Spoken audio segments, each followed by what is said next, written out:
बारे में भी आज 7वीं मांग यहाँ पे देखने को मिल रही है। The confederation request to all the GS and SG of the affiliates of the confederation and the GS of state COs to kindly make द्वारा रखी गई महत्वपूर्ण मांगों के बारे में यहाँ पे एक सर्कुलर रिलीज किया गया है। आज ही की ये बहुत ही बड़ी खबर है और इसमें क्या कुछ सरकारी कर्मचारी 8वें वेतन आयोग में सरकार से चाहते हैं, उसके साथ ही साथ पेंशन भोगियों की क्या मांगे होने वाली है। तो टोटल 15 पॉइंट्स को यहाँ पे मेंशन किया गया है, जो कि सेम चीज़ें NCJCM, all India railways men's federation, इन्हीं सभी संगठनों ने सेम चीज़ों के बारे में सरकार के सामने अपने प्रस्ताव रखे हैं। तो आज के इस वीडियो को एंड तक देखिए और आपको समझ में आ जाएगा कि सरकार के सामने एग्जैक्टली 8वें वेतन आयोग के अंदर कितने फिटमेंट की बात हो रही है, डीए मेजर कितने होने वाला है, और उसके साथ ही साथ जो पेंशनर्स है जो कि 70 ईयर्स 80 ईयर्स के अबो हो जाएंगे तो 20%, 30% या फिर कई केसेस में 40% तक की बढ़ोतरी की मांग भी की जाती है। तो बेसिकली ये जो मांगे 7वें वेतन आयोग में भी थी, लेकिन कुछ मांगे स्वीकार हुई और कुछ रह गई। तो बेसिकली 8वें वेतन आयोग में इन सभी जो पॉइंट्स है इनको फुलफिल करने की कोशिश यहाँ पे की जाएगी। तो बेसिकली ये जानना बहुत ज़रूरी हो जाता है कि आखिर सरकार के सामने मांगे क्या है और सरकार इसके बारे में क्या कहती है, ये आगे आने वाले दिनों में हमें पता चलेगा। और बहुत ही बड़ी बात जो है फिटमेंट के बारे में यहाँ पे चल रही है कि आखिर फिटमेंट सरकारी कर्मचारी चाहते कितना है, क्योंकि कोई बोलता है 3.86 होने वाला है, कोई बोलता है 2.57, 2.50, लेकिन एग्जैक्टली जो सरकारी कर्मियों के संगठन है, उनके अध्यक्ष, उपाध्यक्ष या फिर जो पदाधिकारी है वो क्या कह रहे हैं। मतलब जो एआईसीपीआई इंडेक्स पिछले 5-10 सालों में चला है, उसका एवरेज वैल्यू निकाल कर यहाँ पे मांग रखी जाती है कि देश में इतनी सारी महंगाई बढ़ी हुई है तो इसके हिसाब से सैलरी भी इस तरह से बढ़नी चाहिए। तो 2026 में 8वें वेतन आयोग का लागू होना तय है। तो बेसिकली उसी के पहले ऑलरेडी सदन में तो इसकी चर्चा हो चुकी है और सरकार ने कहा है कि 8वें वेतन आयोग का गठन भी हम करेंगे। तो बेसिकली ये पॉइंट इस पर भी है कि 8वें वेतन आयोग का गठन करेगी तो कब करेंगे, फिर उसमें अध्यक्ष उपाध्यक्ष कौन होगा और उनको कितना टाइम दिया जाएगा अपनी रिपोर्ट सौंपने में। क्योंकि जैसे लाइक लास्ट फाइनेंस मिनिस्ट्री ने कहा था कि 15 to 18 मंथ्स लग सकते हैं एक रिपोर्ट को सरकार को सौंपने के लिए। तो बेसिकली उसी के चलते 6 महीने या फिर 7 महीने में ही रिपोर्ट को तैयार किया जाए, इस तरह की मांग भी चल रही है। क्योंकि ऑलरेडी यहाँ पे मार्च आ चुका है, तो बेसिकली जो जनवरी 2026 है वहाँ पे सरकारी कर्मचारी चाहते हैं कि 8वें वेतन आयोग के अंदर उनको सैलरी मिले। तो इन्हीं सभी चीज़ों के बारे में आज के इस वीडियो में हम चर्चा करेंगे। तो वीडियो को एंड तक देखिए और अपने चैनल को सब्सक्राइब नहीं किया तो सब्सक्राइब कर लीजिए। सरकारी कर्मी और पेंशन भोगियों के लिए महत्वपूर्ण जानकारी हम देते रहते हैं। तो यहाँ पे आप देख पा रहे होंगे, good news for government employees, 8 pay demands are out now. So confederation of central government employees and workers, new Delhi, circular to all the office bearers, national executive members, dear comrades, the confederation has been applauding since long in pursuit of genuine legitimate demands. Unfortunately, the government attitude is stubborn and the demands remains unsettled, resulting in resentment among the entire eternity of the central government employees. तो इस पूरे letter को यहाँ पे आपके सामने हम पढ़ेंगे, तो वीडियो को एंड तक देखिए। ऑल राइट, तो देखिए यहाँ पे हमने वेबसाइट भी यहाँ पे खोल ली है, क्योंकि जो प्रिंट मीडिया, न्यूज़ मीडिया, जो भी मीडिया यहाँ पे चल रहा है सभी में एक ही बात चल रही है, 8वां वेतन आयोग क्या मिलेगा, कितना मिलेगा और कब मिलेगा। तो यहाँ पे आप देख पा रहे होंगे, immediately set up committee for 8th pay commission, finalise terms of reference, that is TOR। तो 8वें वेतन आयोग का गठन तो आपने बोल दिया कि हाँ करेंगे, लेकिन कब करेंगे। तो हम भी परेशान हो गए और आप भी परेशान हो गए। ये जो वर्ड है ये केजरीवाल जी का आप जानते हैं। तो करना फिर वही ये पूछ रहे हैं कि immediately setup the 8th pay CPC, finalise the terms of reference, जो भी उसके टर्म्स एंड कंडीशंस होंगे उनको भी फाइनलाइज करिए। कॉन्फेडरेशन चार्टर ऑफ डिमांड्स, तो कॉन्फेडरेशन जो है यहाँ पे डिमांड्स रख रहा है। तो उसी के बारे में फर्दर इन्फॉर्मेशन आपको देखने को मिल रही है। यहाँ पे देखिए सर्कुलर, और यही जस्ट पैराग्राफ मैंने आपको समझाया। तो बेसिकली फिर आगे बोलते जाते हैं। National Executive Committee meeting of Confederation held on 8th February anonymously took a decision to hold gate meetings, general body meetings at all workplaces at all the stations on 10th and 11th March as an awareness program to popularize our demands among us our rank and file, reach to each member and prepare them for all kinds of trade union struggles in the near future.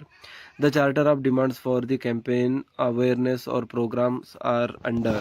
तो basically उनके जो demands है ये कुछ इस तरह से है। चार्टर ऑफ डिमांड्स क्या कहता है यहाँ पे, एक सबसे पहले immediately setup the committee for 8th pay commission. सबसे पहली मांग जो है यहाँ पे immediately set up committee for 8th CPC, finalise terms of reference incorporating suggestions and views given by the staff side NCJCM। तो स्टाफ साइड NCJCM इनके द्वारा जो रेफरेंसेस दिए गए हैं उन चीज़ों को फ़ौरन ही आप यहाँ पे कंसिडरेशन में लेके 8वें वेतन आयोग की जो कमेटी है उसका गठन करिए। सबसे पहली मांग है। उसके बाद scrap NPS and UPS, restore OPS for all employees. तो सबसे बड़ी दूसरी मांग जो है NPS that is national pension scheme और UPS यूनिफाइड पेंशन स्कीम। तो हम बोल सकते हैं कि NPS को ही थोड़ा बहुत बदल के यहाँ पे UPS का रूप दे दिया गया है और दोनों ही एक ही समान लगते हैं, जो कि सरकारी कर्मियों को यहाँ पे नुकसान होने वाला है। तो बेसिकली ना ही हमें ये NPS चाहिए ना ही OPS चाहिए, सिर्फ चाहिए तो ना ही NPS चाहिए ना ही UPS चाहिए तो सिर्फ हमें OPS चाहिए। तो इस मांग के तहत UPS सभी सरकारी कर्मियों को मंजूर किया जाए, इस वाली बात को भी यहाँ पे 2 नंबर पर रखा गया है। तो इसके बाद अभी 3rd पॉइंट पर चलते हैं हम। Release the 3 installments of DA/DR frozen during the covid pandemic to employees and pensioners, restoration of commuted part of pension after 12 years instead of 15 years. तो जो कोविड समय का DA/DR है उसके बारे में भी 18 मंथ्स का जो DA है उसके बारे में भी सरकारी कर्मियों ने यहाँ पे मांग रख ली है।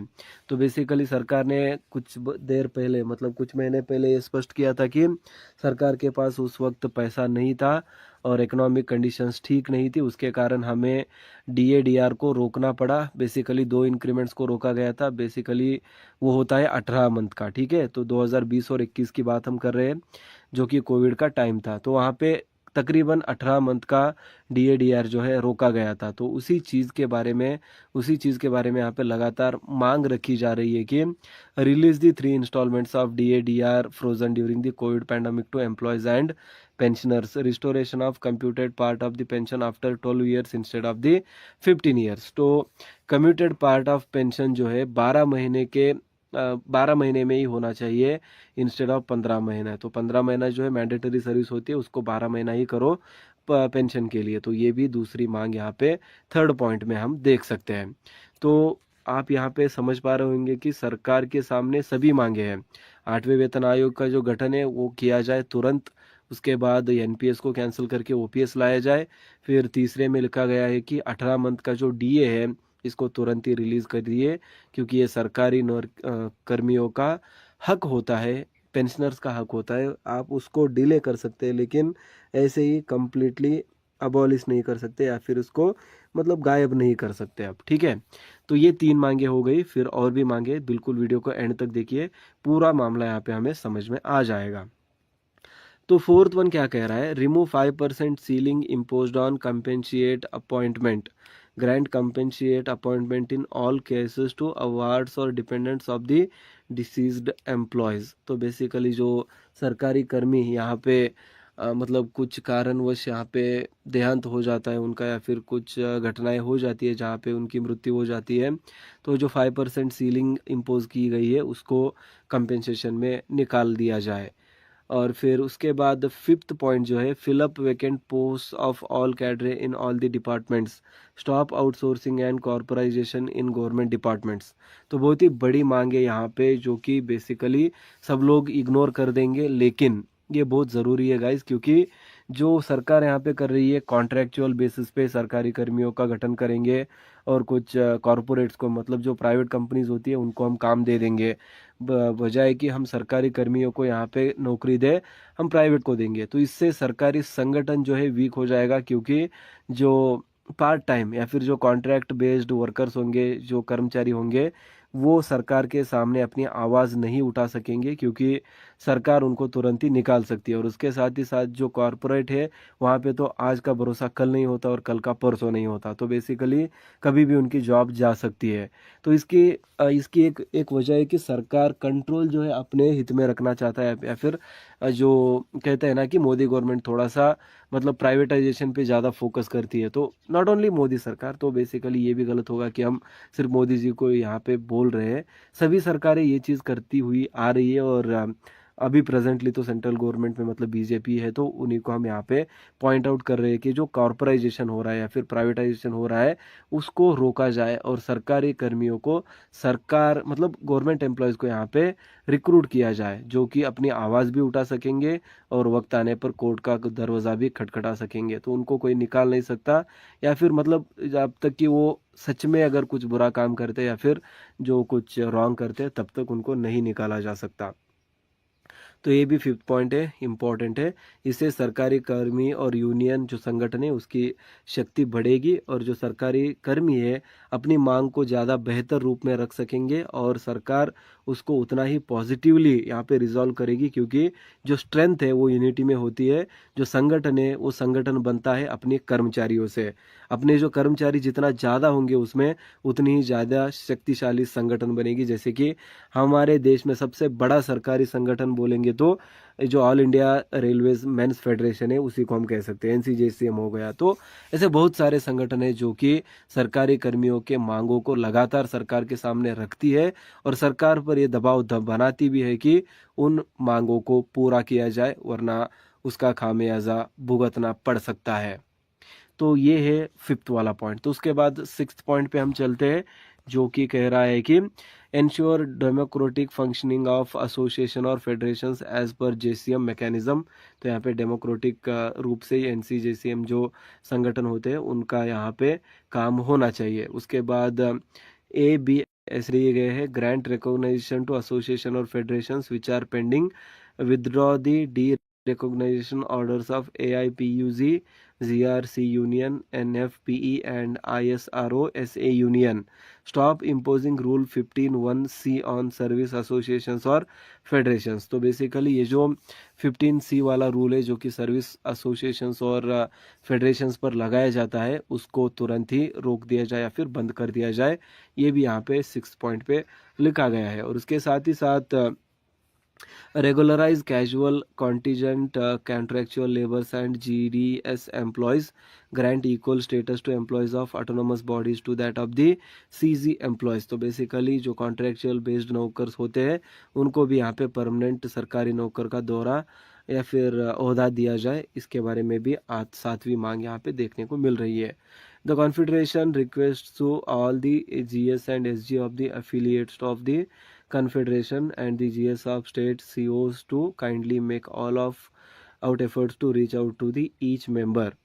Hold the gate meetings on 10th and 11th of March, educate the members about the demands, and then convince them to be prepared for the future strugglings in order to clinch our long pending genuine and legitimate demands। तो यहाँ पे comradely yours SB Yadav, secretary general confederation of central government employees and workers, यहाँ पे देख पा रहे होंगे 10th और 11th को एक मीटिंग यहाँ पे रखी गई है, जो कि फोकस होगा उसमें, मतलब जो फोकस है उसमें ये होगा कि सरकारी कर्मी बेसिकली जो इसके बारे में अनअवेयर है, मतलब ये जो मांगे हैं इसके बारे में सभी को पता होना चाहिए, क्योंकि जैसे मैंने बोला कि संगठन बनता है सरकारी कर्मियों से। मतलब जितने ज़्यादा कर्मियों को ये बातें पता होंगी, जितनी ज़्यादा इनकी आवाज़ उठेगी, उतनी ही प्रोबेबिलिटी बढ़ेगी, सरकार इन सभी चीज़ों को मानेगी, और जो मांगे हैं मतलब लेजिटिमेट और फेयर मांगे हैं उनको सरकार अपनी तरफ से कंप्लीट करके देगी।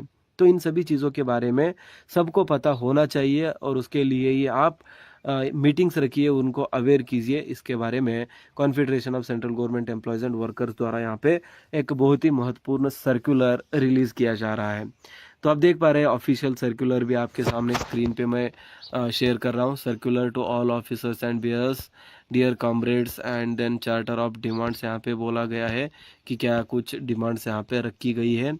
फिर उसके बाद यहाँ पे एस बी यादव, इनका आप सिग्नेचर भी देख सकते हो। तो बेसिकली ये जो 8th पे कमीशन है उसके बारे में लगातार यहाँ पे सरकार और संगठनों के बीच में बातचीत यहाँ पे चल रही है। संगठन लगातार अपनी मांग यहाँ पे रख रही है सरकार के सामने, और सरकार को मजबूरन ये सभी चीज़ों को तुरंत ही इम्प्लीमेंट करना पड़ेगा, क्योंकि संगठनों ने कहा है कि ज़्यादा देरी होगी तो हम स्ट्राइक करने के लिए भी आ सकते हैं, या फिर हमारे पास दूसरा कोई रास्ता नहीं बचेगा तो हम स्ट्राइक भी करेंगे, उसमें कोई दो राय नहीं है। तो बेसिकली ये सभी चीज़ें आज के इस वीडियो में हमने देखी कि कैसे जो 8th पे का संगठन है उसको बनाया जाए। सबसे पहले कमेटी बनाई जाए, फिर एनपीएस को कैंसिल करके ओपीएस बनाया जाए, 18 मंथ्स का डी आरियर्स रिलीज़ करो, कॉन्ट्रैक्ट बेस्ड वर्कर्स और प्राइवेटाइजेशन को रोको, फिर उसके बाद गवर्नमेंट एम्प्लॉयज़ को ज़्यादा से ज़्यादा हायर करो, और उसके साथ ही साथ जो बाकी की चीज़ें हैं हमने आज के इस वीडियो में देखी। तो आपको क्या लगता है, इसमें क्या कुछ मिसिंग है, क्या कुछ ऐड किया जा सकता था, या फिर आपकी जो राय है वो कमेंट बॉक्स में बताइए। मिलते हैं नेक्स्ट वीडियो में। हाय हेलो, स्वागत है दोस्तों आज के इस वीडियो में। तो आज के इस वीडियो में सरकारी कर्मी और पेंशन भोगियों के लिए 8वें वेतन आयोग के बारे में बहुत ही महत्वपूर्ण जानकारी यहाँ पे मिल रही है। Confederation of central government employees and workers new Delhi, इनकी तरफ से सरकारी कर्मी और पेंशन भोगियों द्वारा रखी गई महत्वपूर्ण मांगों के बारे में यहाँ पे एक सर्कुलर रिलीज़ किया गया है। आज ही की ये बहुत ही बड़ी खबर है, और इसमें क्या कुछ सरकारी कर्मचारी 8वें वेतन आयोग में सरकार से चाहते हैं, उसके साथ ही साथ पेंशन भोगियों की क्या मांगे होने वाली है, तो रिजॉल्व करेगी, क्योंकि जो स्ट्रेंथ है वो यूनिटी में होती है। जो संगठन है वो संगठन बनता है अपने कर्मचारियों से। अपने जो कर्मचारी जितना ज़्यादा होंगे उसमें उतनी ही ज़्यादा शक्तिशाली संगठन बनेगी। जैसे कि हमारे देश में सबसे बड़ा सरकारी संगठन बोलेंगे तो जो all India railways men's federation है उसी को हम कह सकते हैं, एनसीजेसीएम हो गया। तो ऐसे बहुत सारे संगठन हैं जो कि सरकारी कर्मियों के मांगों को लगातार सरकार के सामने रखती है, और सरकार पर ये दबाव बनाती भी है कि उन मांगों को पूरा किया जाए, वरना उसका खामियाजा भुगतना पड़ सकता है। तो ये है 5th वाला पॉइंट। तो उसके बाद 6th पॉइंट पे हम चलते हैं, जो कि कह रहा है कि ensure democratic functioning of association और federations as per JCM mechanism. तो यहाँ पे डेमोक्रेटिक रूप से एनसीजेसीएम जो संगठन होते हैं उनका यहाँ पे काम होना चाहिए। उसके बाद ए बी ऐसे दिए गए हैं, ग्रांट रिकॉग्नाइजेशन टू एसोसिएशन और federations which are pending, withdraw the derecognition orders of AIPUG, GRC Union, NFPE and ISRO SA Union. Stop imposing Rule 15(1)C on service associations और federations। तो basically ये जो 15C वाला rule है जो कि service associations और फेडरेशंस पर लगाया जाता है उसको तुरंत ही रोक दिया जाए या फिर बंद कर दिया जाए। ये भी यहाँ पे 6 पॉइंट पे लिखा गया है। और उसके साथ ही साथ regularize casual contingent contractual laborers and GDS employees, grant equal status to employees of autonomous bodies to that of the CG employees। तो बेसिकली जो कॉन्ट्रेक्चुअल बेस्ड नौकर्स होते हैं उनको भी यहाँ पे परमानेंट सरकारी नौकर का दौरा या फिर ओहदा दिया जाए, इसके बारे में भी आज 7वीं मांग यहाँ पे देखने को मिल रही है। The confederation request to all the GS and SG of the affiliates of the confederation and the GS of state COs to kindly make द्वारा रखी गई महत्वपूर्ण मांगों के बारे में यहाँ पे एक सर्कुलर रिलीज़ किया गया है। आज ही की ये बहुत ही बड़ी खबर है, और इसमें क्या कुछ सरकारी कर्मचारी 8वें वेतन आयोग में सरकार से चाहते हैं, उसके साथ ही साथ पेंशन भोगियों की क्या मांगे होने वाली है। तो टोटल 15 पॉइंट्स को यहाँ पे मेंशन किया गया है, जो कि सेम चीज़ें NCJCM, all India railways men's federation, इन्हीं सभी संगठनों ने सेम चीज़ों के बारे में सरकार के सामने अपने प्रस्ताव रखे हैं।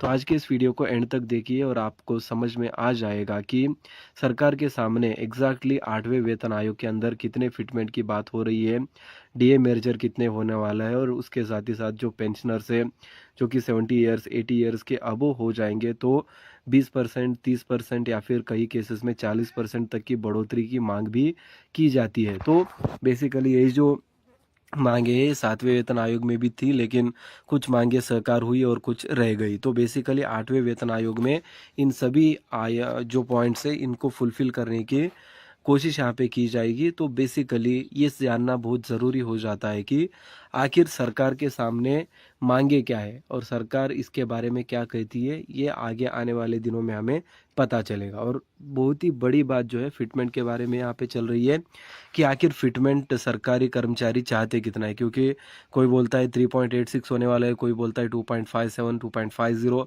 लेकिन एग्जैक्टली जो सरकारी कर्मियों के संगठन है, उनके अध्यक्ष, उपाध्यक्ष या फिर जो पदाधिकारी है, वो क्या कह रहे हैं। मतलब जो AICPI इंडेक्स पिछले 5-10 सालों में चला है, उसका एवरेज वैल्यू निकाल कर यहाँ पे मांग रखी जाती है कि देश में इतनी सारी महंगाई बढ़ी हुई है, तो इसके हिसाब से सैलरी भी इस तरह से बढ़नी चाहिए। तो 2026 में 8वें वेतन आयोग का लागू होना तय है। तो बेसिकली उसी के पहले ऑलरेडी सदन में तो इसकी चर्चा हो चुकी है और सरकार ने कहा है कि 8वें वेतन आयोग का गठन भी हम करेंगे। तो बेसिकली ये पॉइंट इस पर भी है कि 8वें वेतन आयोग का गठन करेगी तो कब करेंगे, फिर उसमें अध्यक्ष उपाध्यक्ष कौन होगा और उनको कितना टाइम दिया जाएगा अपनी रिपोर्ट सौंपने में। क्योंकि जैसे लाइक लास्ट फाइनेंस मिनिस्ट्री ने कहा था कि 15 to 18 मंथ्स लग सकते हैं एक रिपोर्ट को सरकार को सौंपने के लिए। तो बेसिकली उसी के चलते 6 महीने या फिर 7 महीने में ही रिपोर्ट को तैयार किया जाए, इस तरह की मांग भी चल रही है। क्योंकि ऑलरेडी यहाँ पे मार्च आ चुका है, तो बेसिकली जो जनवरी 2026 है, वहाँ पे सरकारी कर्मचारी चाहते हैं कि 8वें वेतन आयोग के अंदर उनको सैलरी मिले।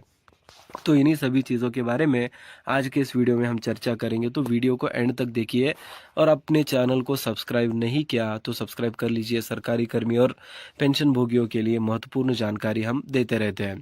तो यहाँ पे आप देख पा रहे होंगे, good news for government employees, 8th pay demands are out now. So confederation of central government employees and workers, new Delhi, circular to all the office bearers, national executive members, dear comrades, the confederation has been applauding since long in pursuit of genuine legitimate demands. Unfortunately, the government attitude is stubborn and the demands remains unsettled, resulting in resentment among the entire eternity of the central government employees. तो इस पूरे letter को यहाँ पे आपके सामने हम पढ़ेंगे, तो वीडियो को एंड तक देखिए। ऑल राइट, तो देखिए यहाँ पे हमने वेबसाइट भी यहाँ पे खोल ली है, क्योंकि जो प्रिंट मीडिया, न्यूज़ मीडिया, जो भी मीडिया यहाँ पे चल रहा है, सभी में एक ही बात चल रही है, 8वां वेतन आयोग क्या मिलेगा, कितना मिलेगा और कब मिलेगा। तो यहाँ पे आप देख पा रहे होंगे, immediately set up committee for 8th pay commission, finalise terms of reference, that is TOR। तो 8वें वेतन आयोग का गठन तो आपने बोल दिया कि हाँ करेंगे, लेकिन कब करेंगे। तो हम भी परेशान हो गए और आप भी परेशान हो गए। ये जो वर्ड है, ये केजरीवाल जी का आप जानते हैं। तो करना, फिर वही ये पूछ रहे हैं कि immediately setup the 8th pay CPC, finalise the terms of reference, जो भी उसके टर्म्स एंड कंडीशंस होंगे उनको भी फाइनलाइज करिए। कॉन्फेडरेशन चार्टर ऑफ डिमांड्स, तो कॉन्फेडरेशन जो है यहाँ पे डिमांड्स रख रहा है। तो उसी के बारे में फर्दर इन्फॉर्मेशन आपको देखने को मिल रही है। यहाँ पे देखिए सर्कुलर, और यही जस्ट पैराग्राफ मैंने आपको समझाया। तो बेसिकली फिर आगे बोलते जाते हैं। National Executive Committee meeting of Confederation held on 8th February anonymously took a decision to hold gate meetings, general body meetings at all workplaces at all the stations on 10th and 11th March as an awareness program to popularize our demands among us, our rank and file, reach to each member and prepare them for all kinds of trade union struggles in the near future. The charter of demands for the campaign awareness और programs are under। तो basically उनके जो demands है ये कुछ इस तरह से है।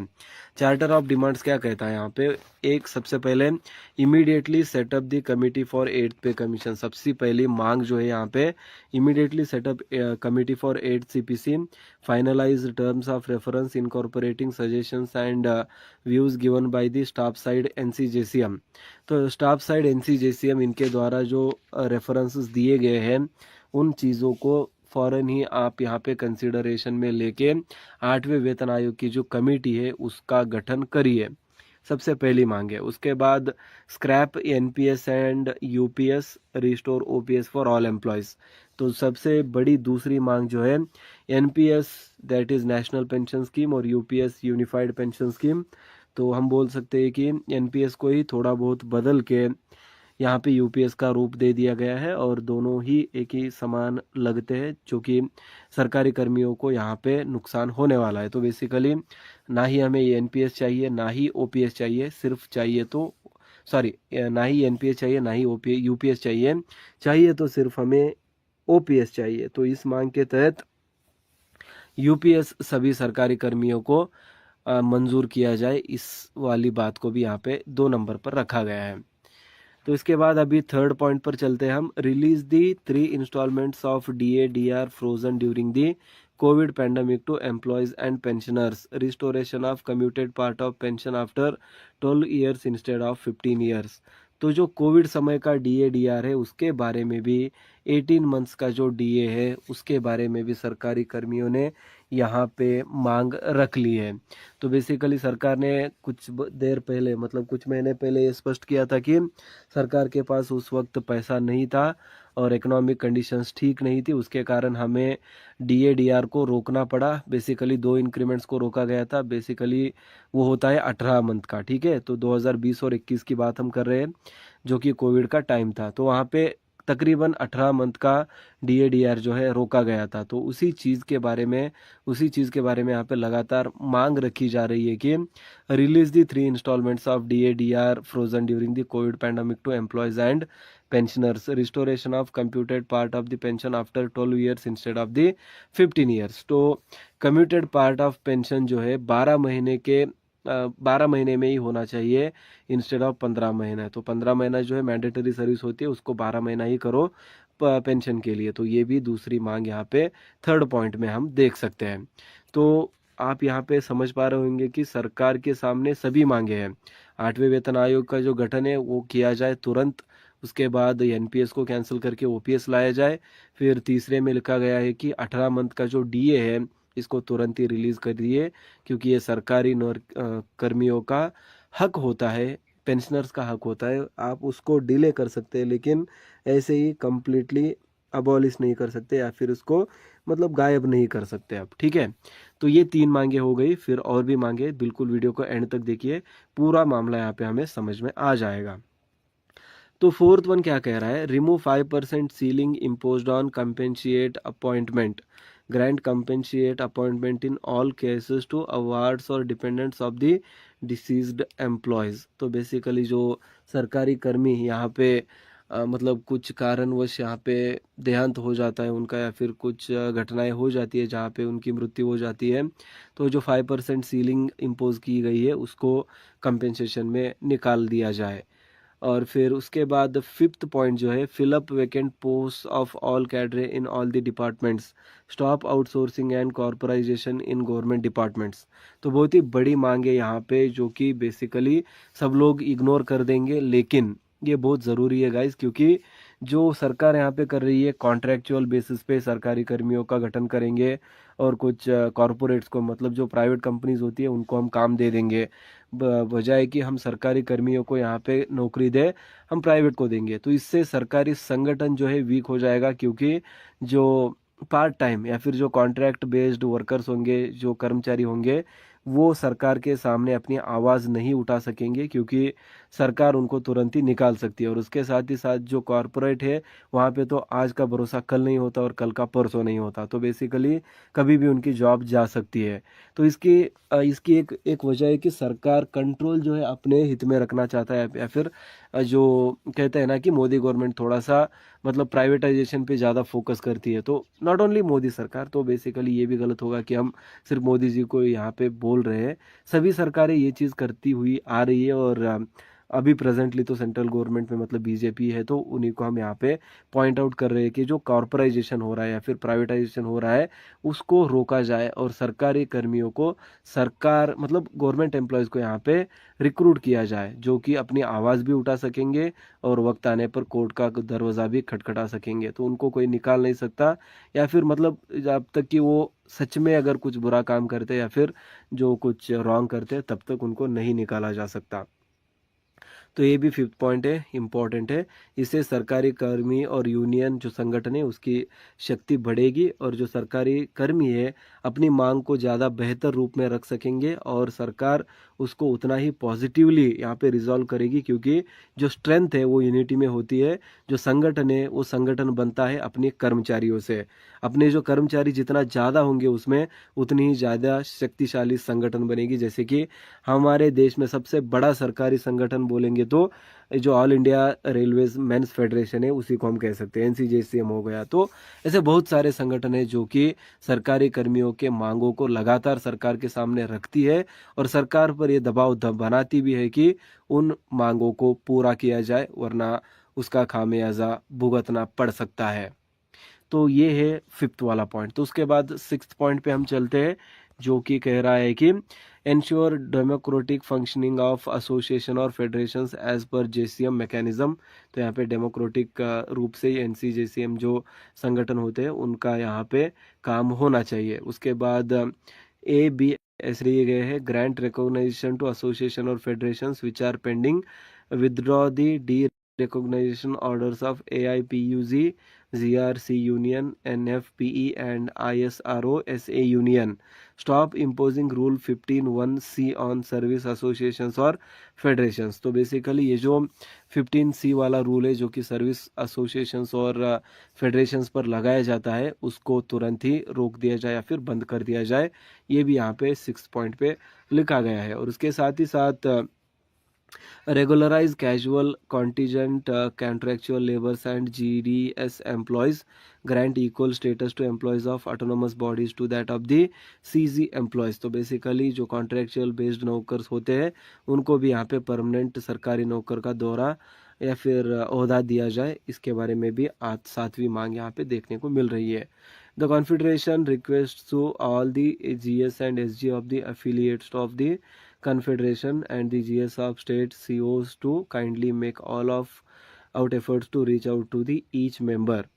Hold the gate meetings on 10th and 11th of March, educate the members about the demands and then convince them to be prepared for the future strugglings in order to clinch our long pending genuine and legitimate demands। तो यहाँ पे comradely yours SB Yadav, secretary general confederation of central government employees and workers, यहाँ पे देख पा रहे होंगे 10th और 11th को एक मीटिंग यहाँ पे रखी गई है जो कि फोकस होगा उसमें, मतलब जो फोकस है उसमें ये होगा कि सरकारी कर्मी बेसिकली जो इसके बारे में अनअवेयर है, मतलब ये जो मांगे हैं इसके बारे में सभी को पता होना चाहिए। क्योंकि जैसे मैंने बोला कि संगठन बनता है सरकारी कर्मियों से, मतलब जितने ज़्यादा कर्मियों को ये बातें पता होंगी, जितनी ज़्यादा इनकी आवाज़ उठेगी उतनी प्रोबेबिलिटी बढ़ेगी सरकार इन सभी चीज़ों को मानेगी और जो मांगे हैं मतलब लेजिटिमेट और फेयर मांगे हैं उनको सरकार अपनी तरफ से कंप्लीट करके देगी।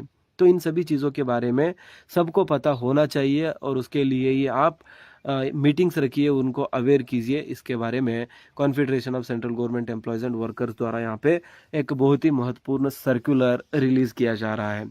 तो आप देख पा रहे हैं ऑफिशियल सर्कुलर भी आपके सामने स्क्रीन पे मैं शेयर कर रहा हूँ। Circular to all officers and bearers, dear comrades and then charter of demands, यहाँ पे बोला गया है कि क्या कुछ डिमांड्स यहाँ पे रखी गई है।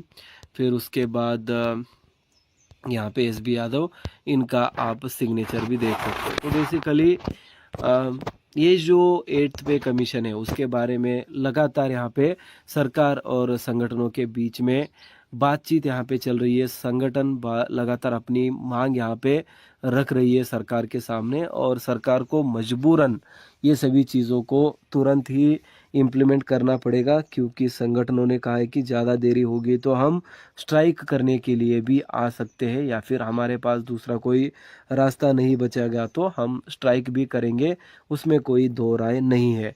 तो बेसिकली ये सभी चीज़ें आज के इस वीडियो में हमने देखी कि कैसे जो 8th पे का संगठन है उसको बनाया जाए। सबसे पहले कमेटी बनाई जाए, फिर NPS को कैंसिल करके ओपीएस बनाया जाए, 18 मंथ्स का डी एरियर्स रिलीज़ करो, कॉन्ट्रैक्ट बेस्ड वर्कर्स और प्राइवेटाइजेशन को रोको, फिर उसके बाद गवर्नमेंट एम्प्लॉयज़ को ज़्यादा से ज़्यादा हायर करो, और उसके साथ ही साथ जो बाकी की चीज़ें हैं हमने आज के इस वीडियो में देखी।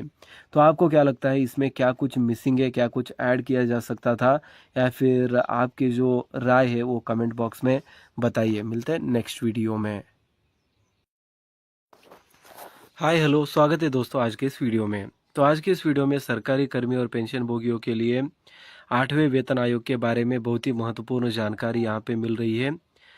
Confederation of central government employees and workers new Delhi, इनकी तरफ से सरकारी कर्मी और पेंशन भोगियों द्वारा रखी गई महत्वपूर्ण मांगों के बारे में यहाँ पे एक सर्कुलर रिलीज़ किया गया है। आज ही की ये बहुत ही बड़ी खबर है, और इसमें क्या कुछ सरकारी कर्मचारी 8वें वेतन आयोग में सरकार से चाहते हैं, उसके साथ ही साथ पेंशन भोगियों की क्या मांगे होने वाली है, तो टोटल रिजॉल्व करेगी। क्योंकि जो स्ट्रेंथ है वो यूनिटी में होती है, जो संगठन है वो संगठन बनता है अपने कर्मचारियों से। अपने जो कर्मचारी जितना ज़्यादा होंगे उसमें उतनी ही ज़्यादा शक्तिशाली संगठन बनेगी। जैसे कि हमारे देश में सबसे बड़ा सरकारी संगठन बोलेंगे तो जो all India railways men's federation है उसी को हम कह सकते हैं, एनसीजेसीएम हो गया। तो ऐसे बहुत सारे संगठन हैं जो कि सरकारी कर्मियों के मांगों को लगातार सरकार के सामने रखती है, और सरकार पर ये दबाव बनाती भी है कि उन मांगों को पूरा किया जाए, वरना उसका खामियाजा भुगतना पड़ सकता है। तो ये है 5th वाला पॉइंट। तो उसके बाद 6th पॉइंट पे हम चलते हैं, जो कि कह रहा है कि ensure democratic functioning of association और federations as per JCM mechanism. तो यहाँ पे डेमोक्रेटिक रूप से एनसीजेसीएम जो संगठन होते हैं उनका यहाँ पे काम होना चाहिए। उसके बाद ए बी ऐसे दिए गए हैं, ग्रांट रिकॉग्नाइजेशन टू एसोसिएशन और federations which are pending, withdraw the derecognition orders of AIPUZ, GRC Union, NFPE and ISRO SA Union. Stop imposing Rule 15(1)C on service associations और फेडरेशंस। तो basically ये जो 15C वाला rule है जो कि service associations और फेडरेशंस पर लगाया जाता है, उसको तुरंत ही रोक दिया जाए या फिर बंद कर दिया जाए। ये भी यहाँ पे 6th पॉइंट पे लिखा गया है। और उसके साथ ही साथ regularize casual contingent contractual laborers and GDS employees, grant equal status to employees of autonomous bodies to that of the CZ employees। तो बेसिकली जो कॉन्ट्रेक्चुअल बेस्ड नौकर्स होते हैं उनको भी यहाँ पे परमानेंट सरकारी नौकर का दौरा या फिर ओहदा दिया जाए, इसके बारे में भी आज 7वीं मांग यहाँ पे देखने को मिल रही है।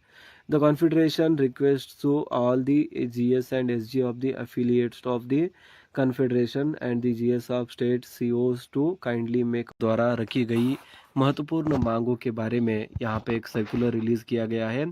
आज ही की ये बहुत ही बड़ी खबर है, और इसमें क्या कुछ सरकारी कर्मचारी 8वें वेतन आयोग में सरकार से चाहते हैं, उसके साथ ही साथ पेंशन भोगियों की क्या मांगे होने वाली है। तो टोटल 15 पॉइंट्स को यहाँ पे मेंशन किया गया है, जो कि सेम चीज़ें NCJCM, all India railways men's federation, इन्हीं सभी संगठनों ने सेम चीज़ों के बारे में सरकार के सामने अपने प्रस्ताव रखे हैं।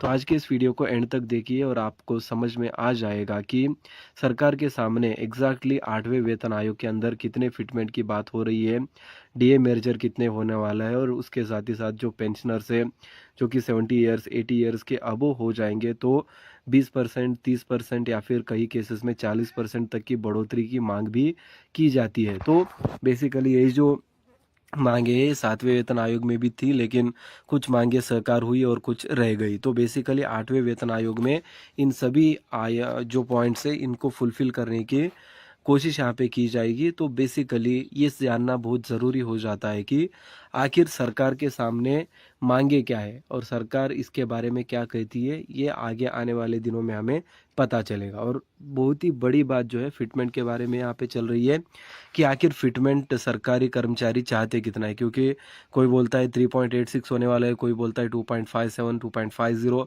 लेकिन एग्जैक्टली जो सरकारी कर्मियों के संगठन है उनके अध्यक्ष उपाध्यक्ष या फिर जो पदाधिकारी है वो क्या कह रहे हैं। मतलब जो AICPI इंडेक्स पिछले 5 10 सालों में चला है उसका एवरेज वैल्यू निकाल कर यहाँ पे मांग रखी जाती है कि देश में इतनी सारी महंगाई बढ़ी हुई है तो इसके हिसाब से सैलरी भी इस तरह से बढ़नी चाहिए। तो 2026 में 8वें वेतन आयोग का लागू होना तय है। तो बेसिकली उसी के पहले ऑलरेडी सदन में तो इसकी चर्चा हो चुकी है और सरकार ने कहा है कि 8वें वेतन आयोग का गठन भी हम करेंगे। तो बेसिकली ये पॉइंट इस पर भी है कि 8वें वेतन आयोग का गठन करेगी तो कब करेंगे, फिर उसमें अध्यक्ष उपाध्यक्ष कौन होगा और उनको कितना टाइम दिया जाएगा अपनी रिपोर्ट सौंपने में। क्योंकि जैसे लाइक लास्ट फाइनेंस मिनिस्ट्री ने कहा था कि 15 to 18 मंथ्स लग सकते हैं एक रिपोर्ट को सरकार को सौंपने के लिए। तो बेसिकली उसी के चलते 6 महीने या फिर 7 महीने में ही रिपोर्ट को तैयार किया जाए, इस तरह की मांग भी चल रही है। क्योंकि ऑलरेडी यहाँ पे मार्च आ चुका है। तो बेसिकली जो जनवरी 2026 है वहाँ पे सरकारी कर्मचारी चाहते हैं कि 8वें वेतन आयोग के अंदर उनको सैलरी मिले। तो इन्हीं सभी चीज़ों के बारे में आज के इस वीडियो में हम चर्चा करेंगे। तो वीडियो को एंड तक देखिए और अपने चैनल को सब्सक्राइब नहीं किया तो सब्सक्राइब कर लीजिए। सरकारी कर्मी और पेंशन भोगियों के लिए महत्वपूर्ण जानकारी हम देते रहते हैं। तो यहाँ पे आप देख पा रहे होंगे, good news for government employees 8th pay demands are out now. So confederation of central government employees and workers, new Delhi, circular to all the office bearers, national executive members, dear comrades, the confederation has been applauding since long in pursuit of genuine legitimate demands. Unfortunately, the government attitude is stubborn and the demands remains unsettled, resulting in resentment among the entire eternity of the central government employees. तो इस पूरे letter को यहाँ पे आपके सामने हम पढ़ेंगे, तो वीडियो को एंड तक देखिए। ऑल राइट, तो देखिए यहाँ पे हमने वेबसाइट भी यहाँ पे खोल ली है। क्योंकि जो प्रिंट मीडिया, न्यूज़ मीडिया, जो भी मीडिया यहाँ पे चल रहा है सभी में एक ही बात चल रही है, 8वां वेतन आयोग क्या मिलेगा, कितना मिलेगा और कब मिलेगा। तो यहाँ पे आप देख पा रहे होंगे, immediately set up committee for 8th pay commission, finalise terms of reference, that is TOR। तो 8वें वेतन आयोग का गठन तो आपने बोल दिया कि हाँ करेंगे, लेकिन कब करेंगे। तो हम भी परेशान हो गए और आप भी परेशान हो गए। ये जो वर्ड है ये केजरीवाल जी का आप जानते हैं। तो करना फिर वही ये पूछ रहे हैं कि immediately setup the 8th pay CPC, finalise the terms of reference, जो भी उसके टर्म्स एंड कंडीशंस होंगे उनको भी फाइनलाइज करिए। कॉन्फेडरेशन चार्टर ऑफ डिमांड्स, तो कॉन्फेडरेशन जो है यहाँ पे डिमांड्स रख रहा है। तो उसी के बारे में फर्दर इन्फॉर्मेशन आपको देखने को मिल रही है। यहाँ पे देखिए सर्कुलर, और यही जस्ट पैराग्राफ मैंने आपको समझाया। तो बेसिकली फिर आगे बोलते जाते हैं। National Executive Committee meeting of Confederation held on 8th February anonymously took a decision to hold gate meetings, general body meetings at all workplaces at all the stations on 10th and 11th March as an awareness program to popularize our demands among us, our rank and file, reach to each member and prepare them for all kinds of trade union struggles in the near future. The charter of demands for the campaign awareness और programs are under। तो basically उनके जो demand से ये कुछ इस तरह से है।